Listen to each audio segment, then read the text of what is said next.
This is CS50, Harvard University's introduction to the intellectual enterprises of computer science and the art of programming.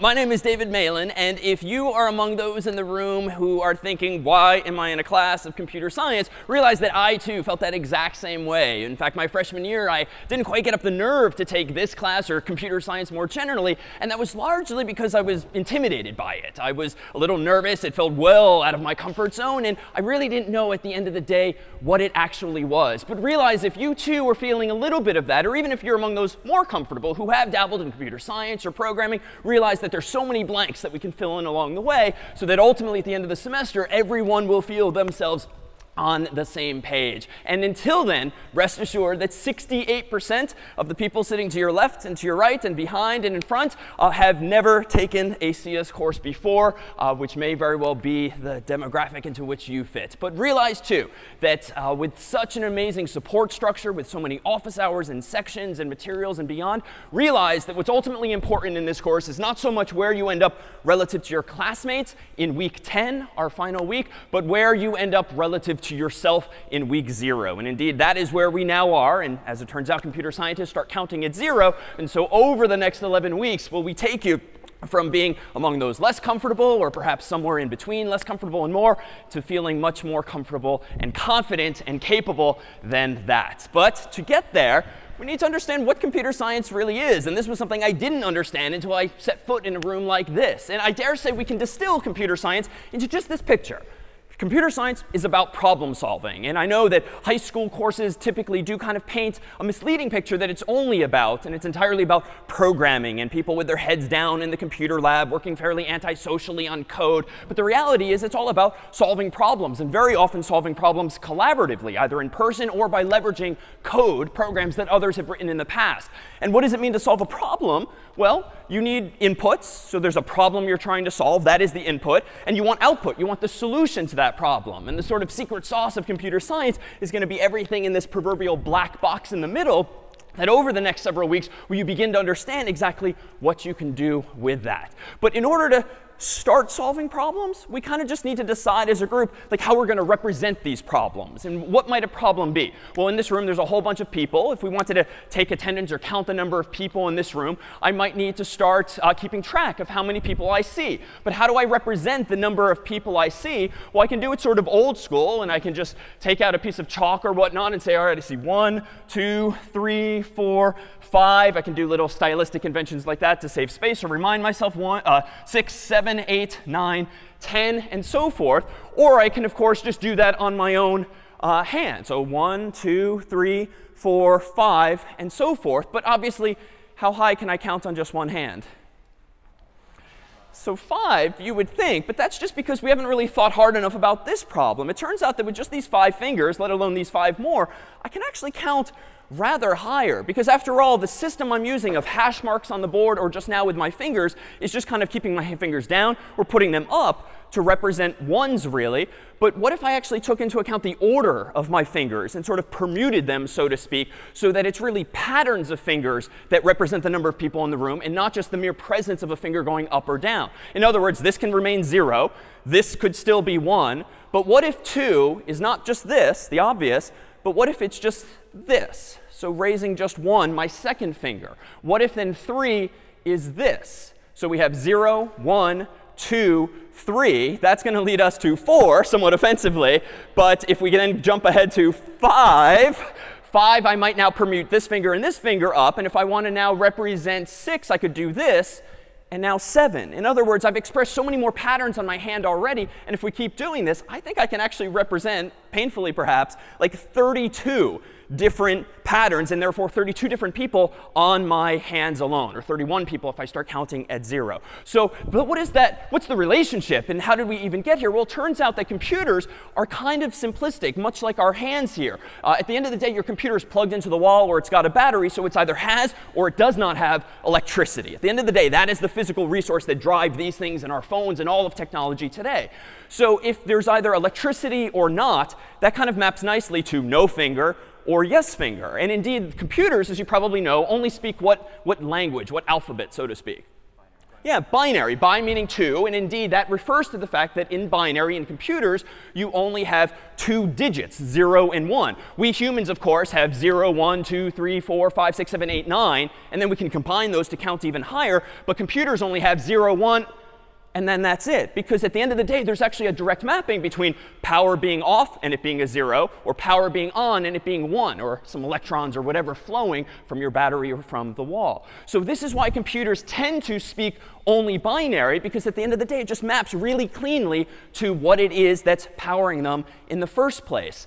But how is this actually useful? If computers only have zeros and ones, how can they do anything useful? Well, think about our human world, where you might have this pattern of symbols. This is decimal, dec meaning 10, because you have 0 through 9. And this is, of course, 123. But why? If you haven't thought about this in quite some time, this is really just a pattern of 3 symbols, 1 and 2 and 3, shapes or glyphs on the screen. But we humans, ever since grade school, have started ascribing meaning to each of these numbers, right? If you think back, this is the ones column, this is the tens column, this is the hundreds column, and so forth. And we could keep going. And so why does this pattern 1, 2, 3 mean 123?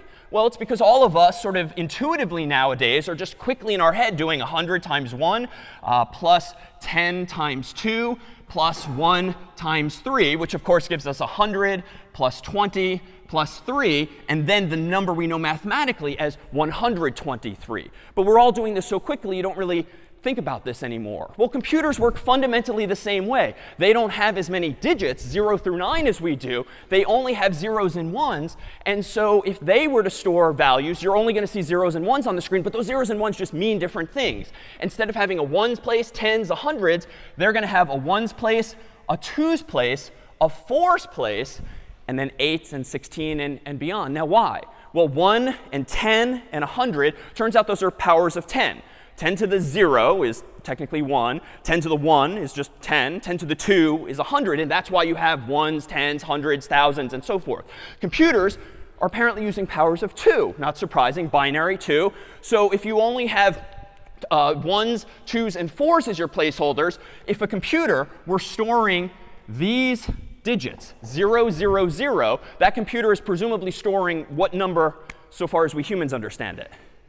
Well, that's how a computer would store 0. If a computer is storing literally 0, 0, 0, just like in our human world, that also is 0. But that's technically because it's 4 times 0 plus 2 times 0 plus 1 times 0, which is obviously 0. Meanwhile, if a computer is actually storing not just, say, 0, 0, 0, but instead is storing this value in binary, what does that map to in decimal?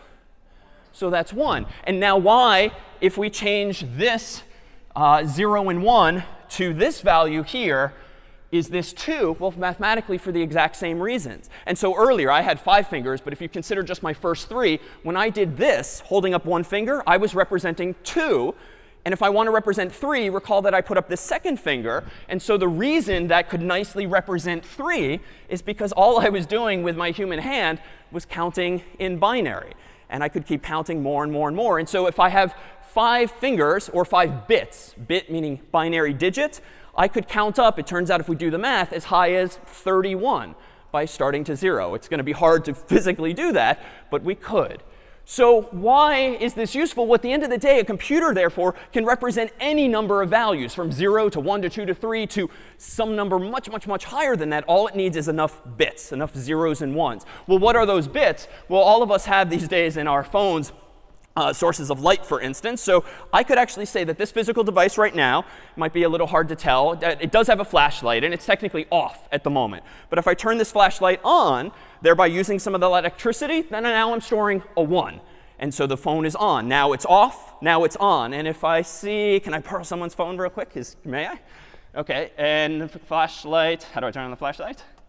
Oh, shake it. That's OK. OK, thank you. That's OK. Oh, thank you. OK. So this is great. Now I can count higher. So now now this represents the number what? If I have 2 light bulbs or 2 switches on at the moment. Yeah, 3, because I have a 1, and I have a 2, which of course is going to end up equaling 3. And if I pick up a third phone somehow, I could count even higher. Technically, if I had 3 light bulbs on, 1, 1, 1, what would that value be?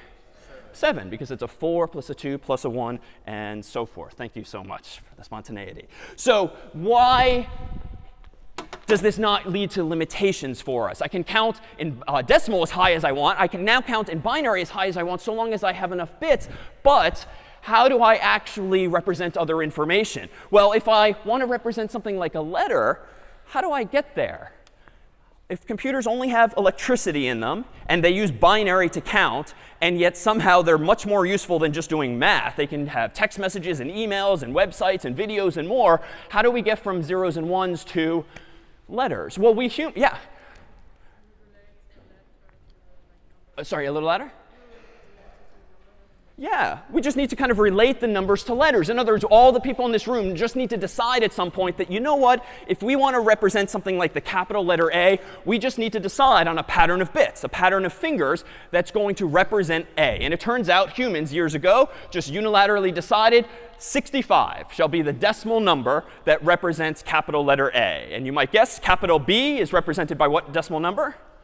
66, and then C is 67, and so forth. And there's a mapping of like 128 or even 256 possible values for all the keys you might see on a typical keyboard in order to represent letters. Now, how does a computer distinguish, though, numbers from letters? Well, it just depends on the context. If you're using like a calculator program on your Mac or PC or iPhone or Android, well, the computer, the device, is just going to know contextually, let me interpret this pattern of zeros and ones as actual numbers to do math. But if you're using the SMS app or the Messages app on your phone, you're going to actually be in the context of text. And so your phone is going to interpret that same pattern of zeros and ones, or light bulbs being off, or at the end of the day, transistors, tiny pieces of hardware in computers that are either on or off. It's going to interpret those patterns as just representing a letter if you're in the context of a text messaging application or Microsoft Word or Google Docs or the like. It completely depends on context. The system we humans came up with, just called ASCII, American Standard Code for Information Interchange. The name isn't interesting, but the fact that we all agreed years ago that 65 is A and so forth is what's important. And so, for instance, if we look at this mapping here of just the first few letters, what does this mean? If I were to now get a text message, and I had the ability somehow to look underneath the hood, so to speak, at the pattern of zeros and ones that someone had just texted me. And that pattern, if I convert it to decimal, technically said, let's say, 72 and 73. So I get a whole bunch of zeros and ones. I do some math, and I realize, OK, I just received 72 and 73. But this is texting, and so it's not just numbers my friend is sending me. It's a message. What message did my friend likely send me if he or she sent 72 and then 73? Yeah, hi, HI, because if you skim ahead at the right there, that just happens to be in ASCII the mapping between 72 and 73 to H and I. If technically the message had a third byte, if you will, a byte, if you've ever wondered, it's just 8 bits. It's convenient to talk not in terms of single bits, where you can't count very high, but with a byte or 8 bits, you can count higher. And so it turns out if I received a third byte, another sequence of 8 zeros and ones together, 33, how would we know what this message now is? Yeah, so it turns out you would not know this other than by guessing or Googling or just coming in with this knowledge. This is now hi with an exclamation point, because 33 just so happens, if you look it up, to map to an exclamation point as well. Now, if we actually looked at the binary of this, you would actually see this pattern of zeros and ones. This is how you represent 72 in binary. This is how you represent 73. And this is how you represent 33. And notice I've only used 1, 2, 3, 4, 5, 6 bits, even though I technically tend to receive things in units of 8, units of bytes. But why did I not bother writing another 0, 0 here and another 0 here? Does it matter when you write these things out?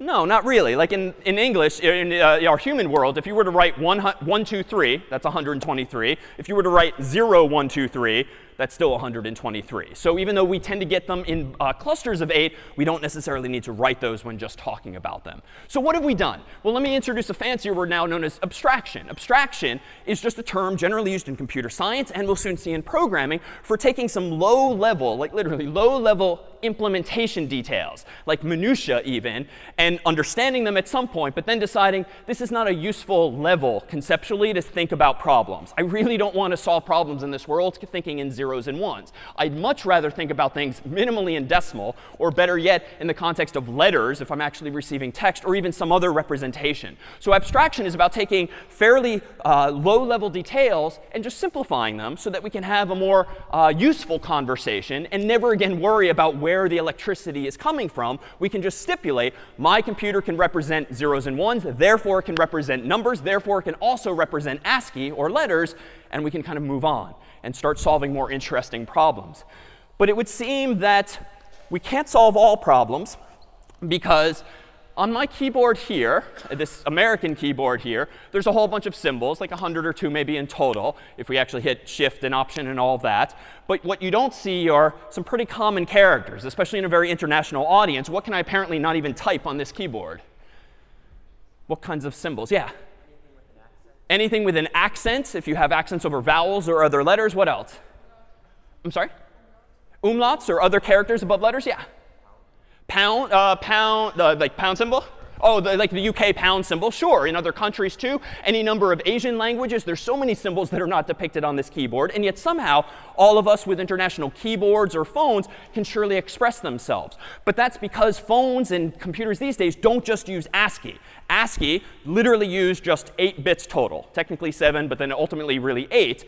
And with 8 bits, if you actually do the math, if you have 8 bits or 8 fingers, you can only permute them in 256 total possible ways, which is to say that you can only represent 256 characters using ASCII with numbers underneath the hood. And that's not enough to represent so many different symbols like those enumerated here. You can't represent any of the accents that you can nonetheless type on your Macs and PCs. And you certainly can't type these things, which are very much in vogue, which even though they're pictures, they're actually just characters. Because it turns out some years ago, the world decided 8 bits is not enough. Let's start using something called Unicode, where you actually use 1 or 2 or 3 or even 4 bytes. So 8 bits or 16 bits, 24 bits, or even 32 bits to represent characters. And now we have the ability to represent thousands or even millions of characters.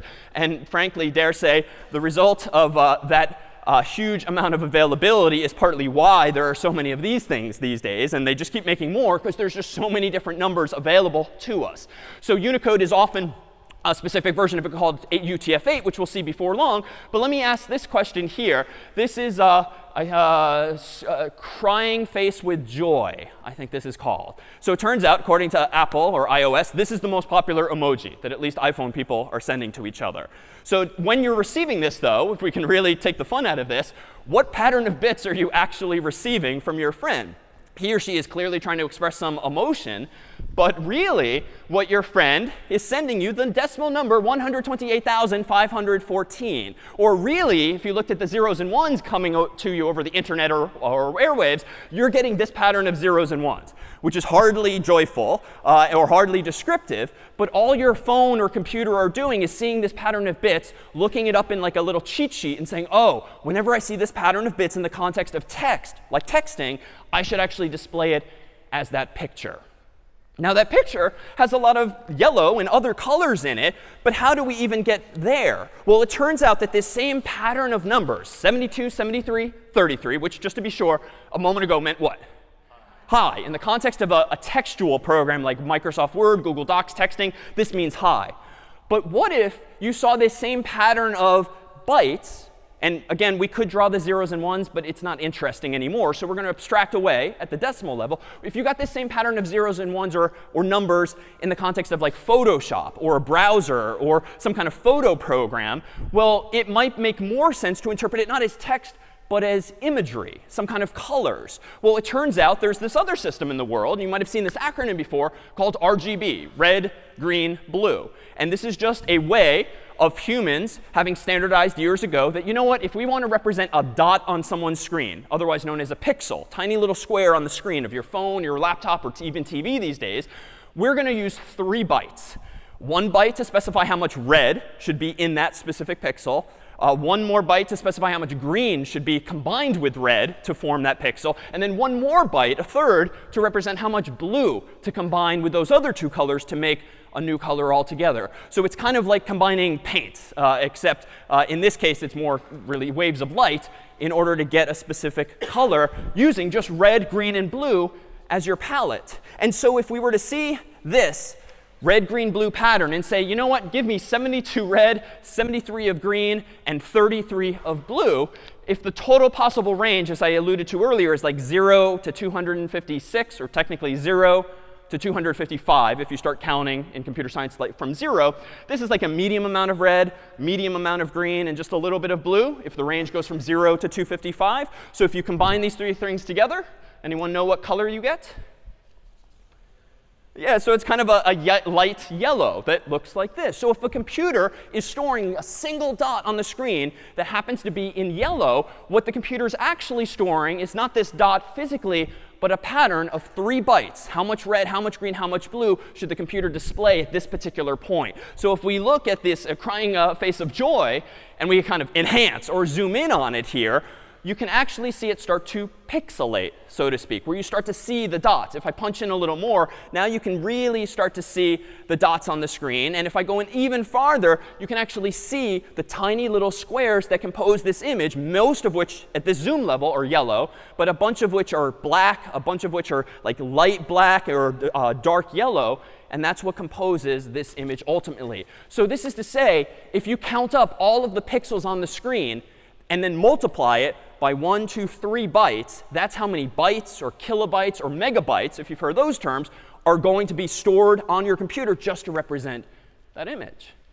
So we've gone from electricity to down here, so to speak, to zeros and ones, to decimal, now to colors. Well, with colors, you can get images. What comes after images? Well, we've all watched videos or movies, certainly digitally these days. Well, what is a movie or a video file? How might that be implemented? Say a little louder?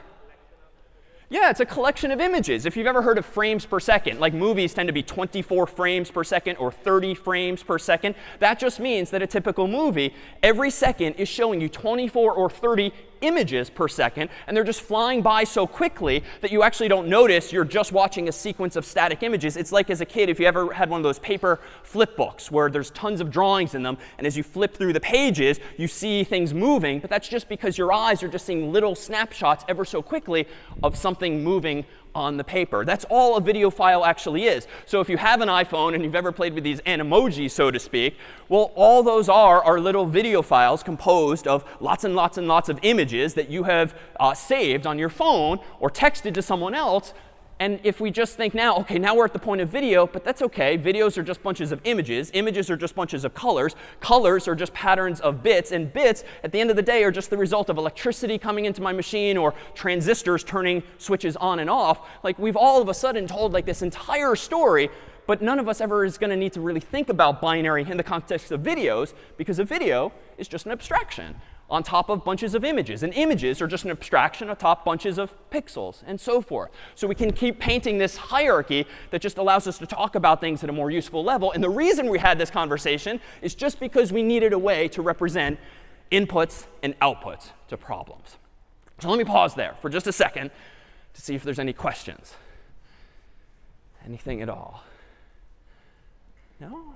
All right, so what's inside this black box? Well, it turns out this is where the really interesting work starts to happen and the thought starts to come in. This is the proverbial algorithms, step-by-step instructions for solving some problem. And some of you might have solved this problem before, either digitally or textually. But of course, if you have like contacts in your phone these days and you've got bunches of friends and family, odds are they're alphabetized by first name or last name. And you have autocomplete these days. But it really is just a long list of names and numbers. That's not all that different from yesteryear's implementation of the same problem, which was this device here, a phone book. Now, this phone book might have a friend of ours in it, say Mike Smith, whose last name starts with S. And I could, of course, if trying to find Mike Smith, start by looking at the first page, the second page, the third page, the fourth page, and eventually just hopefully find Mike Smith. Indeed, is this algorithm, this step-by-step process, correct for finding someone like Mike Smith? Yeah, it's correct. It's stupid and slow, perhaps, because it's going to take forever in a phone book of this size. But it is correct, because if Mike's in here, I will, in fact, find him. But I could do this better. I could do it sort of 2 at a time. So 2, 4, 6, 8, 10, so imperfectly, 10, 12, 14. Is that faster? Obviously, it's going twice as fast. Is it correct? No, why is it not correct? Yeah, I might miss him, right? Mike just accidentally might eventually get sandwiched between two pages, and I have the unlucky experience of just missing him. Now, is it fixable? Yeah. I can probably, once I hit like SN or the T section, for instance, I can just say, all right, obviously I've gone too far for Mike. Let me just double back one or just a few pages. So it is fixable. And so long as I've saved time by flying through this twice as fast, can I at least afford to spend a few more steps at the very end just to find Mike Smith. But none of us are going to do that. And our Apple devices and Android devices certainly don't do that for efficiency today. Odds are most of us are going to do what to find someone in any book like this? Yeah, open to, roughly the middle, or maybe bias ourselves toward the end because S is after the middle. But, I'm in the middle of the phone book here. And now if I know that Mike is in the S's and therefore over here, where do I know he's not? He's not in the beginning, and I can literally tear a problem like this in half, throw figuratively and literally half of the problem away, and be left with fundamentally the same problem, but it's half as big. I went from like whatever, 1,000 pages to 500 pages, and I can now repeat this algorithm. I look down, I'm a little too far. I'm in the T section now. OK, I can again tear the problem in half, throw that half away, taking a 500-page byte out, a 250-page byte out, now leaving myself with just 250 pages more. And notice just how quickly I got here. The first two algorithms got me from 1,000 to 999 to 998, or 1,000 to 998 to 996. But here I went from 1,000 to 500 to 250. Feels like we're making up time here. And indeed, if I keep repeating this process, hopefully I'll be left with just one page of the book that Mike is either on or not, at which point I will call him. And so that's an algorithm that honestly leverages probably all of the intuition we have. And a lot of what programming is going to be is thinking about a problem like this, figuring out how to divide and conquer it, and then expressing yourself in a way that the computer can then solve that problem for you. And just to paint a picture of how much better this algorithm is, well, if this is just a very abstract chart where we have on the vertical or y-axis how much time it takes to solve a problem, and on the horizontal axis how big the problem is. So the farther out you go this way, the more pages in the problem, the more pages in the phone book, and the higher you go up here, the more seconds or page turns it's going to take. That first algorithm is just like a linear slope, so to speak, because for every additional page in the book, it might take me one more second, right, up, right, up. It's just a one-for-one relationship with pages. The second algorithm, if I plot it, where I'm flying through twice as fast, what is that line going to look like instead? Yeah, it's going to look lower than this one. It's still going to be a straight line because now there's a 2-to-1 relationship. But if you've got a phone book that's got this many pages, and in the first algorithm it took this long here, well, in the second algorithm it will take half as many steps, plus or minus 1 or 2 if you need to actually double back a little bit. But that third algorithm is what we'll call logarithmic. If n is the number of pages in the phone book, the first algorithm in the very worst case might take all n pages to find Mike Smith. The second algorithm is going to take half as many steps because I'm flying through it 2 at a time. But the third algorithm is going to look and feel like this. It's going to be curved and ever so slowly rising and rising and rising. The implication of which is if Verizon or the phone company doubles the number of pages in the phone book next year because Cambridge and Somerville merged together in the phone book, and we now have 2,000 pages. Well, how many more steps does my third algorithm take? Just one, because I can take a 1,000-page byte out of the problem with that clever algorithm, whereas my first two algorithms would take it 1 or just 2 pages at a time. So that is to say, we have to hugely increase the size of this problem just for the number of seconds or page turns to appreciably actually increase. And so as we start to learn about programming, it's again going to be leveraging of this intuition in order to actually solve problems in code more effectively than we might without code alone, without that intuition alone. So let's formalize this now. So that was kind of a very intuitive way of dividing and conquering a problem. Just kind of made sense to go in the middle, tear it, then go to the other half or the other half and tear it again and so forth. But a computer, even as cool as Alexa and Google Home and all this are, you can't really just talk to them as another human and have them execute things correctly. I struggle just to get Siri to like set a timer on my phone. So we're not quite there yet. So we're still at the age where we have to be ever so precise with computers, voice activated or otherwise, and so thus enter pseudocode for now. Pseudocode has no formal definition. This is just a way of saying use English-like syntax or any spoken language and just express yourself succinctly and correctly so that a computer or a robot or even another person can understand what it is you're trying to say. So here, I propose is an algorithm written in pseudocode, English-like syntax, that just gets my point across. And I could write this in any number of ways. I've numbered the steps from 0 on up just for the sake of discussion. But this would seem to capture what I did there. Pick up the phone book, open to the middle of the phone book, look at the names. If Smith is among the names, call Mike. Else, if Smith is earlier in the book, go to the left, specifically the middle of the left half of the book, and then go back to step 2. Because indeed, I was just doing the same thing again and again. And the reason I wasn't doing it forever was because every time I repeated myself by opening and tearing, I was shrinking the problem. And I can only shrink a problem of some fixed finite size so many times until I get just one page. And so if I continue this logic, looking to the right or to the left, or just quitting, if I don't find Mike at all on the last page, this would seem to capture more precisely that code. Well, let's actually excerpt from this now a few concepts and then start to apply them to actual code. Highlighted in yellow here, I dare say, are all of the verbs or actions. These are the functions, as we're going to start calling them, in this algorithm. A function is just a specific step, a specific action you take in order to do something. And so in yellow here, pick up, open to, look at, call, open, quit, are all actions or verbs, or henceforth we'll call them functions. Meanwhile, highlighted in yellow here, if, else, if, else, if, else. These are kind of starting to ask questions. What might these be called if you have some familiarity? Yeah, it turns out many programming languages, if you've seen any before, would call these conditions. They're branches or proverbial forks in the road. If this is true, go this way. Else, maybe go this other way, or perhaps a third or fourth direction altogether. Meanwhile, if we actually look at these highlighted phrases, if Smith is among names, or if Smith is earlier in book, or Smith is later in book, these are the specific questions we're asking in order to make that decision. These are known as Boolean expressions, named after a gentleman by the last name of Boole some years ago. And so a Boolean expression is just a question that has a yes/no answer, a true/false answer, a 1/0 answer, if you will. And that's a nice mapping to what computers are really good at. So within conditions, you have Boolean expressions to decide which fork in the road you want to go down.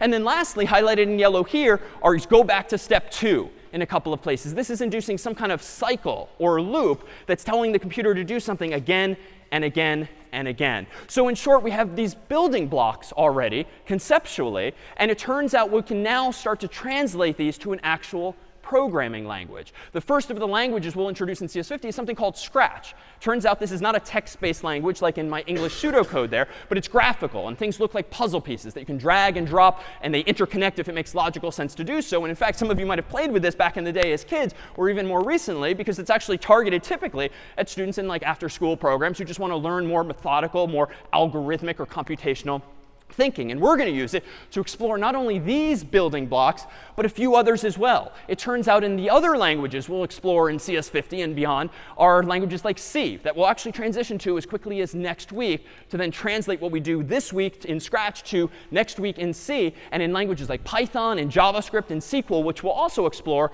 do we have other capabilities. The ability to store data in variables, so to speak. To use threads, which means get the computer to do multiple things at once. Events, to mean listen for things happening, like a click on the page, or a human typing, or even saying something. We'll be able to do all of the things that you take for granted in your very own phones. And we'll do this first by way of this guy. So this is Scratch, the default cat that comes with this programming language from MIT's Media Lab. And via Scratch, can we start programming him to move up, down, left, right, say something, utter something, and other commands altogether. In fact, let me go ahead and switch contexts here to show you the very first thing I ever wrote in Scratch. It was back in the day when I was in graduate school, and Scratch had just been invented by MIT. Let me go ahead and open this. And I called it Oscartime. And if we could perhaps have a volunteer come on up for just a moment. You have to be comfortable being on stage and on the internet. How about here in the white shirt? Saw your hand first. Come on down. So this is Oscartime. It's implemented in a language called Scratch. And at the end of the day, all that is underneath the hood of this program is functions and loops and conditions and a few other of these concepts. Hi, what's your name? Aviva. Aviva, David, nice to meet you. Come on over here.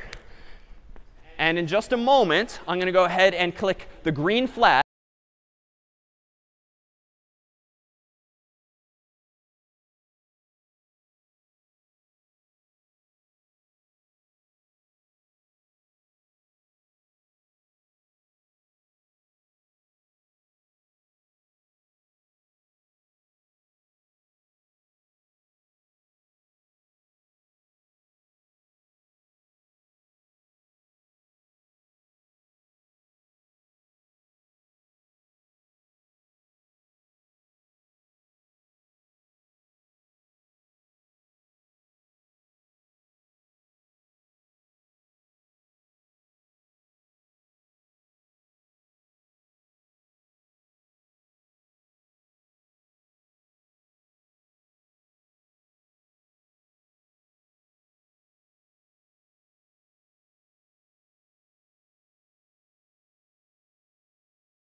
All right, we're good. A round of applause for Aviva for coming on up. Thank you. Here, up, Aviva. A little CS50 stress ball. So suffice it to say, if you're tired of this song, consider how tired I was 8 hours later while like debugging and building this program. But consider what it is we just saw. It's this interactive game, and stuff is animated, and music is playing. But if you focus on decomposing, so to speak, this program into just basic building blocks, this is just kind of a big abstraction over some lower level pieces of functionality. Like this trash can here. At the moment, it's just a picture. And on occasion, as soon as Aviva dropped something into the trash, the lid came up, and Oscar came out. He said something, and then he went back down. But that animation is super simplistic. It was just a sequence of 1, 2, 3 or so images displaying and then going back down to create the illusion of animation. Meanwhile, every time Oscar said something, that was keeping track of her score in what's called a variable. In algebra, you have x and y and z. But in programming, you have the same idea, but it's generally more useful to call them more descriptively like your score. And so there's probably a variable in this game called score that was just keeping track of how many times Aviva had dropped something into the trash. Meanwhile, the trash itself, and the shoe and the newspaper and even more things happen eventually, were falling from the sky at sort of random locations. And that's because I programmed the game to sort of start the trash here or over here, just to make it a little more challenging as the game picked up. And in fact, things start falling faster and faster over time, like a typical game, getting more and more difficult. So how do we get to something like that? Well, let me go ahead and open up Scratch itself and introduce the environment. So in Scratch, you essentially have 3 general areas. And it's web-based, and so you can do this on any computer. And in the left-hand side here, you have those puzzle pieces to which I referred earlier. These puzzle pieces are all mapping to functions or loops or conditions or variables, things that we saw before. And I'm going to be able to drag and drop them into the middle in order to interconnect them and write my program, which we'll do in just a moment. Meanwhile, Scratch lives in this stage, this world, where you can move up, down, left, right. You can change what Scratch looks like. You can add other characters, otherwise known as sprites, in order to have multiple things happening at once. And of course, you can full screen it. And so the Oscartime game a moment ago was actually a whole bunch of sprites. Oscar's trash can was one. Each piece of trash was another sprite. The newspaper was a sprite, and so forth. So each of them were separate programs running in parallel at the same time. So let's actually make him do something. It turns out that if I jump down to, say, events, I'm going to see one of the most powerful blocks from the get-go, which is this, when green flag clicked. That's indeed how I started the game with Aviva, by clicking just above Scratch's world this green flag. And if I wanted to stop it as I did, you can click the red stop sign to say stop. Meanwhile, the green flag I can constantly listen for by dragging and dropping this puzzle piece. When the green flag is clicked, what do I want to do? Well, let me go up to looks. And these are just different categories. And we can scroll through all the different colorful blocks, but they pretty much just do what they say. I'm going to go under looks, where I know there to be a block that's called say.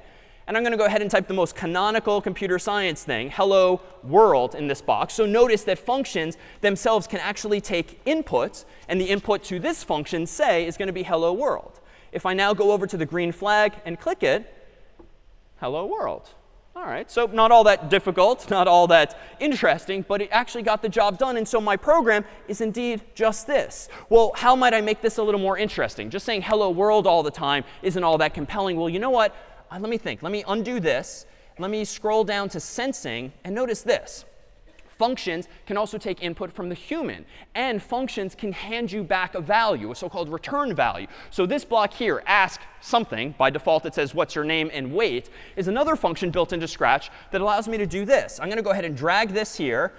And I'm going to let it say, what's your name? Notice now that below this block is a special block, whatever it is the block returns. So answer is whatever the human's going to type in. And if I want to now say what the human typed in, let me go again to looks. Go to say, and notice that these blocks are kind of magnetic. They want to snap together, so I'm going to go ahead and let go there. And if I go back to sensing and grab answer, notice that even though it's not quite the same size, it's going to grow to fill. And now I can have my program ask the user what his or her name is, and then say whatever that answer is. So let me go ahead and stop and click play again. Notice it's asking me for my name, so let me go ahead and type in David, enter. OK, it's a little weird way to greet someone, David.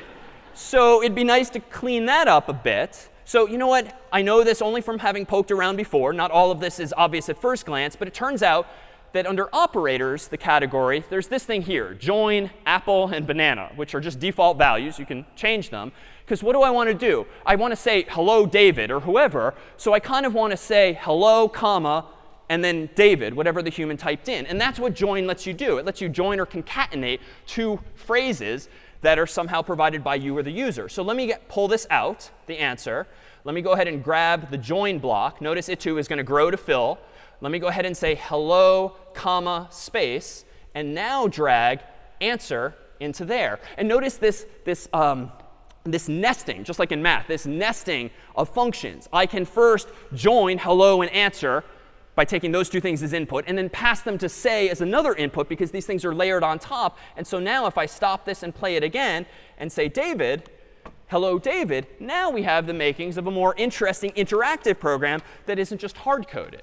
Of course, it's not nearly as audible as something like Oscartime a moment ago. So let me go ahead and do this. Let me start over altogether and treat Scratch like the cat he is, and just start the sound called meow. So it turns out there's a category of blocks called sound. And within sound, there's play some default sounds. So start sound meow.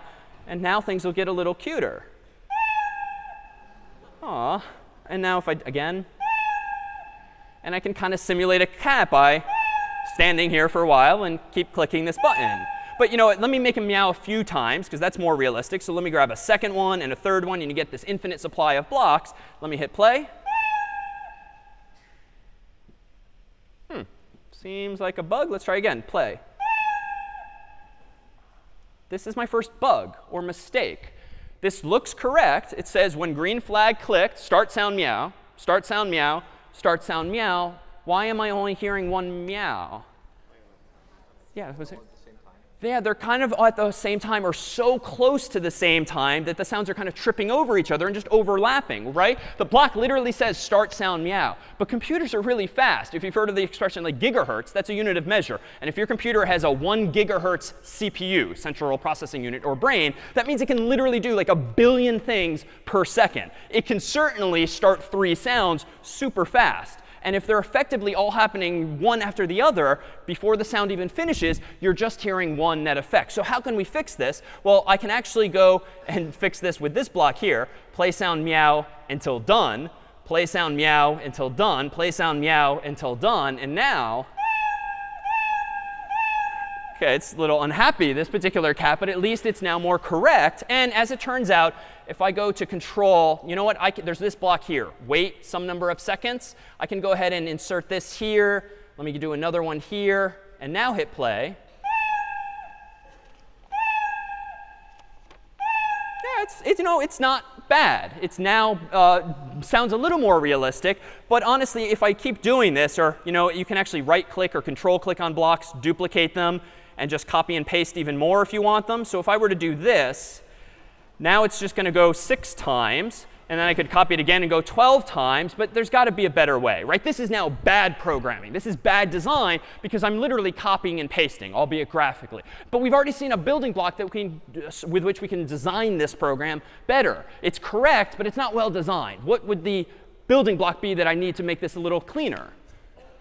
OK, a for loop don't quite exist in Scratch, but a loop fundamentally do something cyclically. And indeed, if I go under control and start poking around, you'll notice that there's a few blocks that might apply here. There's the repeat block some number of times, or the forever block, both of which sound like loops or cycles. So sure enough, let me go ahead here, and I can throw away blocks by just dragging them to the left. Let me pull this out for a second, and then just say forever, play this sound, and then wait 1 second. So now my program looks like this.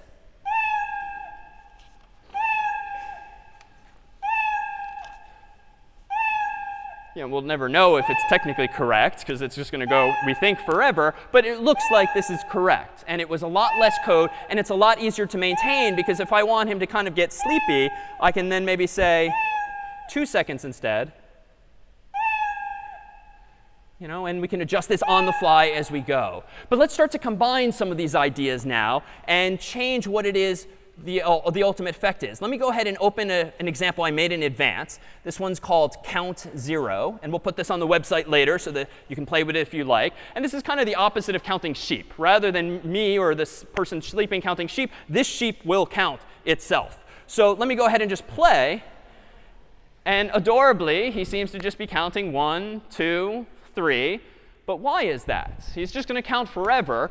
But let's look at the blocks with which he's counting forever. When green flag clicked, set counter. Turns out this orange block is what we called a variable. So in algebra, it'd be like x or y or z. Those are not descriptive. I called this one counter instead. But I could have called it x or y or z. And then I forever say the counter for 1 second, then wait 1 second, and then change the counter by 1, which technically means just increment it, add 1 to it. And the sheep is just going to therefore count up and up and up. Now, this is a little tedious, but that's kind of the point of counting sheep, of course, to fall asleep. But what if this sheep actually kind of liked counting a little faster? Well, let me go into operators here. Multiplication sounds like it could get us places quicker. And let me go ahead and go to variables. And instead of changing the counter by 1, let me go ahead and just keep setting it to something else. So let me drag and drop this. Set the counter equal to something times something. Specifically, the counter times 2, thereby doubling, doubling, doubling, doubling. That would seem to grow, so to speak, a lot faster. Let's see. 1, 2, 4, 8. So he's counting faster, but it's still kind of tedious. What if we instead do this? Let's stop waiting. And let's go ahead and, with looks, not say counter for 1 second, but let's just quickly say counter. So I'm going to say the counter. Whoops. I'm going to say the counter, and then I'm going to set it to itself times 2. So here's where we're at. Initialize, or set the counter to 1 initially, say it, then double it, then double it, then double it, saying it along the way. So here we go. That's impressive. So now the sheep has counted up to 10 to the 60th so far. 10 to the 100th. OK, now it doesn't even fit in the speech bubble. But he's still going. How high can he go? What's the biggest number you can count to in a computer? Anyone want to guess? Could be here a while. 10 to the 270th now? How high can you count? Or rather, OK, so we gave up and just called it infinity. So it turns out infinity does have a precise value, 10 times to the 250th or so. But what happens here? Well, because computers at the end of the day are just storing information digitally, but that information digitally has to be physically stored using electricity, using these lower level switches called transistors. At the end of the day, my phone, my laptop, whatever device in question only has a finite amount of those things. I only have a finite number of fingers. Using unary, my old school hash mark approach, I can count to 5 on this hand. Using binary, I claimed I could count to 31 on this hand. But it's still finite. I cannot count to infinity on this hand because I only have 5 fingers. Similarly, does a computer only have so many transistors or so many bytes or bits of memory? And at some point, the programmer has to think about what is he or she going to do when the user wants to count so high that you can't physically fit it anymore. You have to give up like this and say something semi-accurately, or you have to handle the issue in some other way. And we'll see when we get to C that how you handle this problem is not necessarily straightforward. And indeed, a lot of software out there does not handle this problem. And odds are all of us have programs that if you type big enough words or big enough numbers into them, they might very well break or crash or freeze because the humans, unlike MIT, did not anticipate that that might actually happen and handle it. Well, let me go ahead and do this. Let me open up this program and see if we can't read the code now. This is called pet0. And this is a program that simulates petting.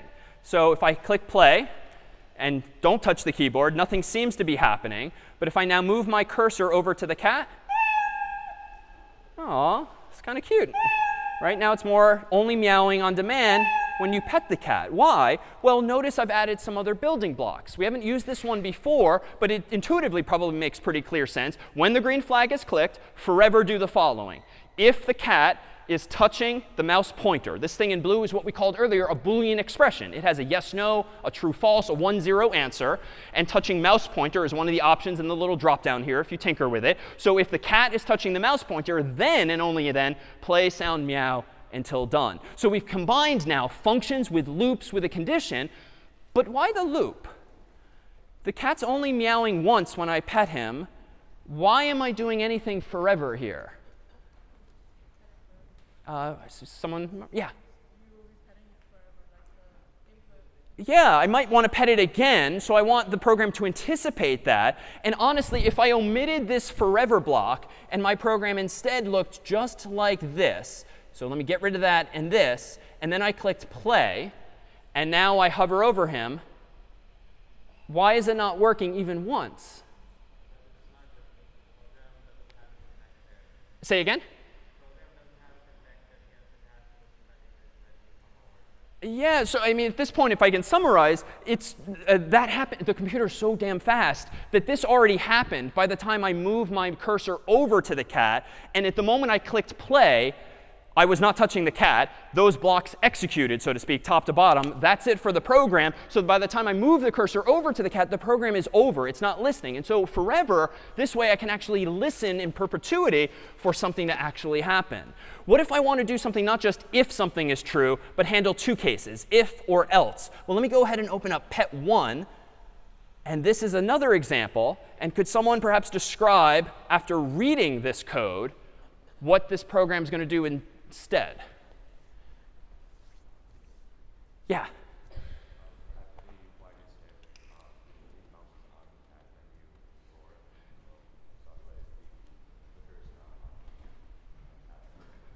Exactly. And let me summarize more verbally. So if this time you're touching the cat, it's going to roar instead.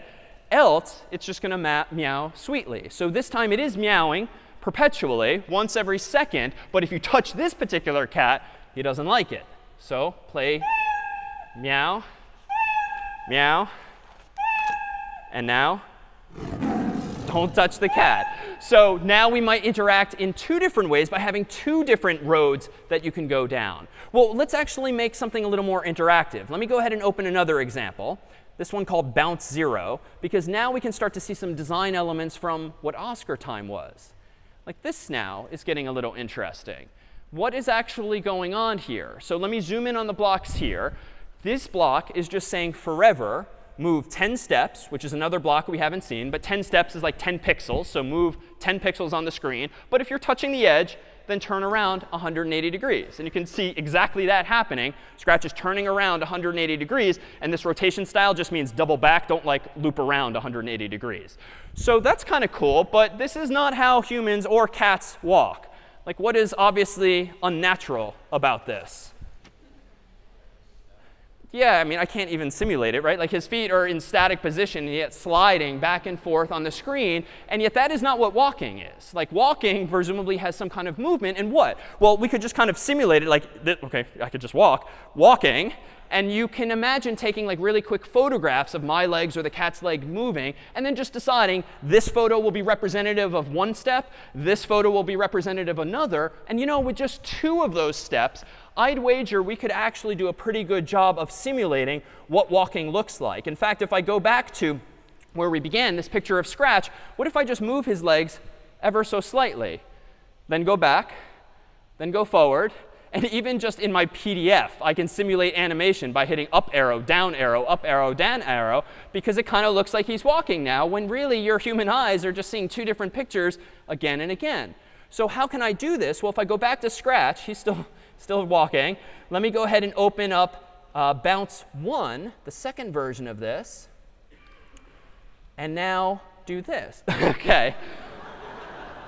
So how did I add this? There's a little purple block that we haven't seen yet. But if you poke around the categories, you'll see other blocks like this. Next costume. That just keeps changing the costume that he's wearing. It turns out Scratch exists as a picture. And his default picture is him not moving. But if I go up here to top left and click costumes, you can actually see that here's his one costume. Here's his second costume.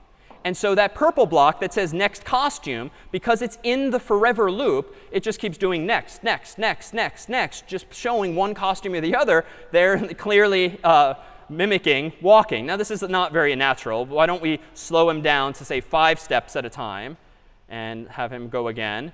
No, this is still going pretty fast. Let me go ahead and say we could have control. We could have him wait a second after moving. Very dramatically. We should probably speed this up. So let's wait 1/10 of a second, 0.1. Or maybe that's even, let's do 0.01, 100th of a second. Now it's getting a little more realistic. But this is what animation is. If you've ever watched a cartoon or a movie based on pictures like this, you're just tinkering with some of these parameters, these inputs, in order to produce this output by understanding what the fundamental representation of these things is, which in this case are just pictures, again and again and again, in order to create that animation. But what about interactivity? Let me do this one myself. Let me go ahead and get rid of this, go back to events, and say when green flag clicked. Then let me go ahead and grab a forever block so that this keeps going again and again. And then let me go ahead to go to motion. It turns out that under motion, there's this block we haven't seen, point towards the mouse pointer. And let me go ahead and pull this in here. And then let me have it move just like one step at a time instead of 10. What is this going to do? What's this program do? Yeah, say again? Follow the mouse. Yeah, this is kind of like a way of taking your cat for a walk. Perhaps not quite the animal we intended, but he'll follow the cursor. And I can actually speed this up a little bit. So let's have him move 10 steps. OK, now, there we go. So now he's moving up and down. And so now it's interactive. So you might recall that when we were playing Oscartime earlier and picking up the OK, don't do that. See, that's a bug. He's just confused. He's constantly moving toward it, but you're already OK, so we're going to stop. OK, so now he's following. But that's how we might now create, for instance, the ability to move those pieces of trash around and have them follow the mouse cursor. If you think back to Oscartime, every time you picked up a piece of trash, it followed the cursor because there was a forever loop and a block like this pointing toward the mouse pointer. Well, now let's integrate multiple ideas and actually have multiple scripts. I proposed earlier that programs can actually have multiple threads. A thread is just a fancy way of saying, in our context, multiple scripts in one program that are happening essentially in parallel. A computer can effectively do multiple things at a time thanks to threading, and more on that down the road. So these are more involved, but let's see if we can, let's understand first what this program does. Let me go ahead and hit play, and this one tends to be a little loud.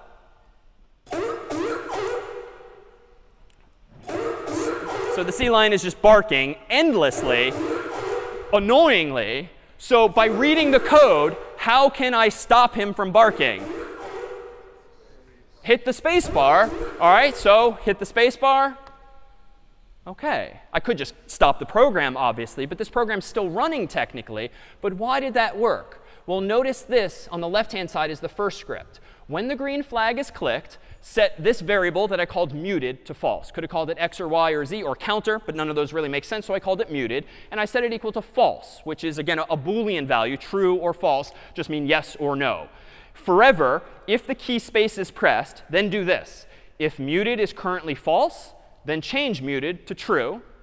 Else, change muted to false. So if muted is false, change it to true. If muted is true, change it to false. Anytime the human hits the space bar, update that variable. Now if we look at the other script, which is also driving the sea lion, what is he doing? Forever, if muted is false, so if he's not muted, if muted is false means not muted, start the sound sea lion, and then think hi, hi, hi for 2 seconds, and then wait for 1 more second. And then just repeat, repeat, repeat. But if I change with the space bar muted to true, he's going to say if muted equals false, that's not so. I'm not going to play a sound this time. And so now we have the ability to integrate multiple scripts together in order to achieve a more interactive result. And what about this? Back in when I was a kid, might have played over in the summers like Marco Polo. Super simple game where we played it in the pool for some reason, where one person in the pool very safely is blindfolded, and then he or she yells Marco, and then everyone around him or her is supposed to yell Polo. And then the person who's blindfolded is supposed to go chase the other kids in the pool and tag them, and then they become it. But in other words, it's this like signaling mechanism. Someone yells Marco, and everyone else responds to that broadcast of the word Marco. Well, it turns out we can simulate this with these two puppets. This guy here, notice that I've highlighted the orange puppet because there's a second blue puppet there, separate sprites. And these are just photographs we uploaded to the game. Forever, if the key space is pressed. So if the space bar is pressed, say Marco for 2 seconds, and then broadcast an event. Meanwhile, the blue puppet here has a super simple block, but it's fundamentally different from the ones we've seen. He's not starting when the green flag is clicked. He is starting only when he receives an event. So it turns out that sprites in Scratch can't hear or see what the other one is saying in those speech bubbles. You have to use a fancier technique, which is this special block called broadcast, which is like passing a note digitally from one sprite to another that the other one can read or receive, so to speak. So only when he receives this event, so to speak, does he say polo for 2 seconds. And again, the orange puppet sends that secret message just using this other puzzle piece, broadcast an event, like passing a note that the human doesn't actually see. So if I now hit the green flag and hit the space bar, orange yells Marco, blue guy yells polo in response, but those aren't timed together. Rather, the blue guy is hearing what the orange one has said, thereby allowing multiple sprites to actually intercommunicate. So how did we get here? Well, recall that we had all of these building blocks a moment ago.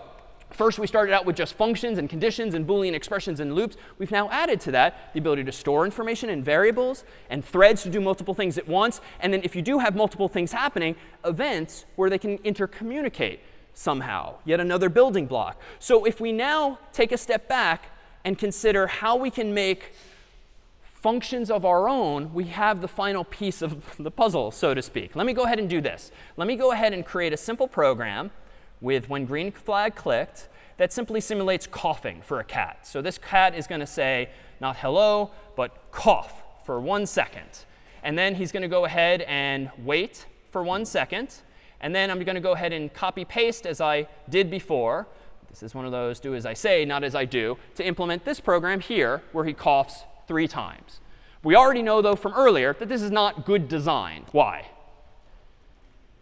You're repeating yourself. Don't repeat yourself. DRY is an acronym, actually. Don't repeat yourself because you're doing 3 times as many times that something that you only really need to do once. The solution before, of course, was just use a loop of some sort. So let me actually take that out.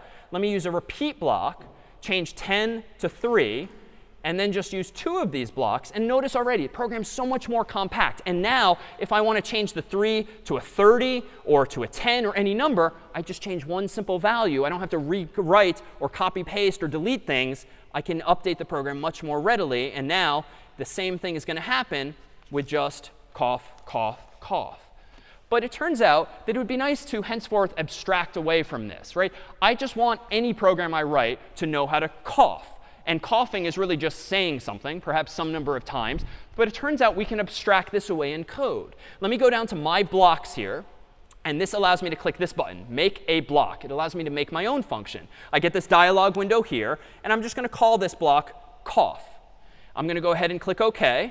And now I have this new pink block that itself can have blocks underneath it. And you know what I'm going to do? I'm going to go ahead and do this. I'm going to go ahead and say cough under there. And now notice on the left, I now have access to this new pink piece. I can now put this in here. So now notice, even though, yes, this is how coughing is implemented on the left-hand side here, next time when I write a program, I just want to call cough. And I don't care about those lower level implementation details. I don't care about the binary or any of that. I just want this to be an abstraction. But I could do better than this. Wouldn't it be nice if instead of just repeating cough 3 times, what if I made that a feature of cough? So let me do this. I can go ahead and right-click on this pink piece, and I can edit it. That brings up that same window from before. And notice this, add an input. So when I make a custom block, I can actually make pretty fancy blocks just like the ones MIT gives us with the software. And now I can type in something like n. And if I add a label, just to make it more descriptive, I can just say times. So now I've made a special custom puzzle piece that says cough some number of times, where n for number is just the go-to variable that programmers tend to use. So now I can actually move this repeat block into cough itself. But rather than hard code 3, notice this. I can steal that variable and now say cough this many times by repeating, saying this again and again and again. And now, when I cough in my actual program, I just type in 3 here. So I have this beautiful abstraction now, so to speak, cough this many times, and I, and no one else in the world, never again needs to care about what it means to cough because we've already implemented that before. And so just as MIT has given us so much functionality that we ourselves don't have to think about, so can I now make functionality that I don't have to think about. And as we progress to higher level languages like C and JavaScript and Python, we're going to continue this process, sometimes solving problems ourselves by making our own custom puzzle pieces, but very often using things called libraries. libraries, code that other humans wrote before us that's just useful to get the job done, just as Scratch has done here in part for us. Let me go ahead then and bring all of this together by opening this other example here. Let me go ahead and open up this one, which isn't something we've seen, but it's kind of an interactive game like this, made by a former student. Should we have an apple? Yes? Little animation. OK, that didn't end well. Let's try again. Play again. And notice the say block is happening.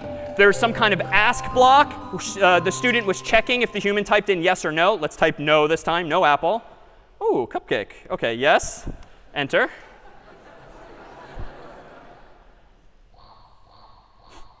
OK, don't do that. One more life. Here we go. OK, no apple. No cupcake. Oh, a little variable counting that.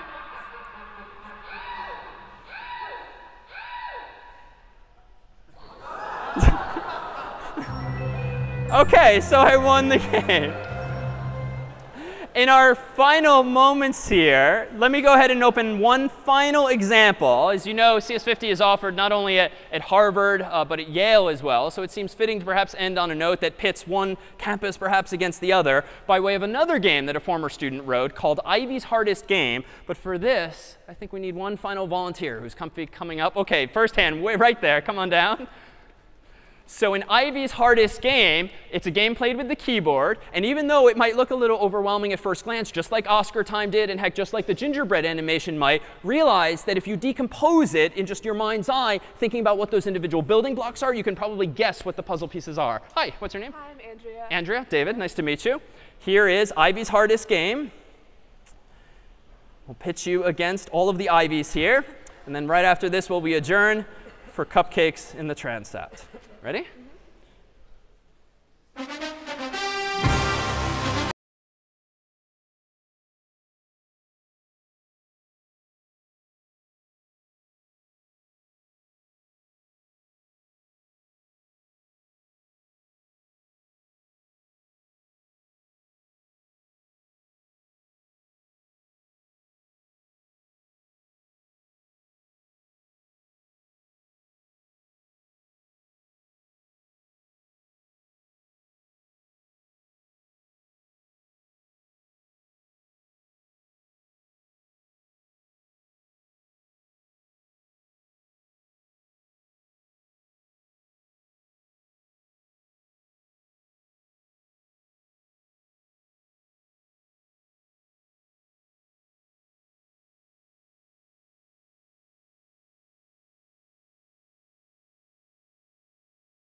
All right, a round of applause for Andrea if we could.